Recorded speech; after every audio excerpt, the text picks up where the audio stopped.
Welcome back to Kung Fu Maintenance. Got a badly clogged aerator. You can tell that it's the aerator because both sides get the same pressure like that, and it's really clogged.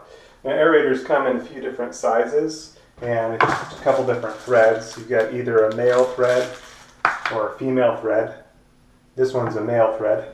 When you're using a tool, you don't want to squeeze it too much. You don't want to deform the opening of the deal. So just getting the right squeeze on it. This one I've got a pair of vice grips. Different channel locks work good. Or there's also a few specialty tools for removing aerators. You can see how this one's just impacted and clogged with all kinds of stuff. Now, I ordered some new aerators, so normally this is a straight change out. This is what's called a regular size aerator, and it's a male one. It has a 15/16 inch thread. There's a female side that would have the threads inside, or there's a dual type that has male and female threads. But the male thread on the regular size is 15/16 inches. The female side, the inner deal, is 55 and 64 inches. Then there's also a small aerator size. It's a bit smaller than this one, and the small size is 13/16 inches for the male type with the threads on the outside. The female type with the threads on the inside is 3/4 inches. On this one I did not have the correct size. I ordered them and they're on the way. But in the meantime, I've got cleaners coming and I've got other things going on. I have the wrong type of aerator. This is a Seasons aerator or a Glacier Bay aerator.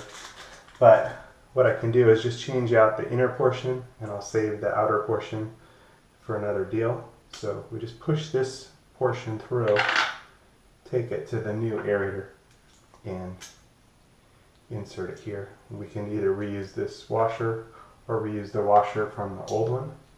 So the washer is not bad, just the aerator was clogged. It's a good idea to flush this out, but be kind of careful and block the water just in case there's any little bits of stuff around the outside that came off. And then sometimes you can wrap Teflon tape. Most times you don't need any Teflon tape, but sometimes if you had a tiny leak around the outer portion of the threads, you might use some Teflon tape. This one's a brushed nickel finish, so you can get these in chrome and brushed nickel in different finishes. Good idea to match your finish. So I've ordered those, so that's another reason that you can change the inner portion if you didn't have the correct finish. Like if all you had was chrome finish ones, then you could possibly reuse the old outer portion. This one, I've got cleaners coming to clean, so I'm not worried about the cleaning deal. Alright, I'll go nice and easy and tighten it up. There we go. Nice new aerator stream. Funny thing about aerators is they're changing the gallon per minute sizes. These ones used to be 2.2 gallon per minute, and California especially is really limiting the water content. The ones I ordered, I believe, are 1.8 GPM, gallons per minute. Some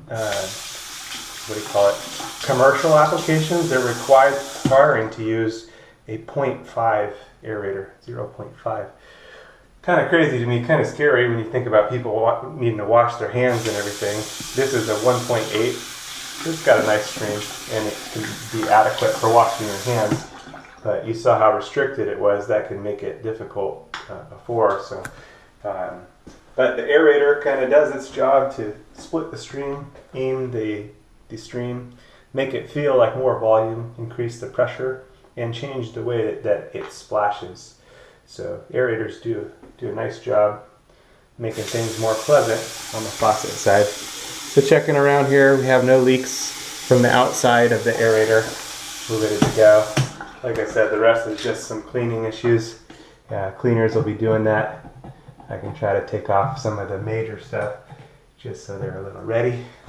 A little easier for them, but they'll be using brushes and chemical and all that. So anyway, that's how you can change a clogged aerator. Thanks for watching Kung Fu Maintenance. Hope you find these videos helpful. If you do, hit the like button and subscribe, share it with friends and whatnot. Hope you get a lot out of these videos and they serve you well. and help you gain some nice ground. Maybe watching Kung Fu maintenance. A quick search of my YouTube channel, you should be able to find a bunch of material that'll be helpful to your maintenance needs, and links to tools and parts used in the videos can be found in the descriptions below.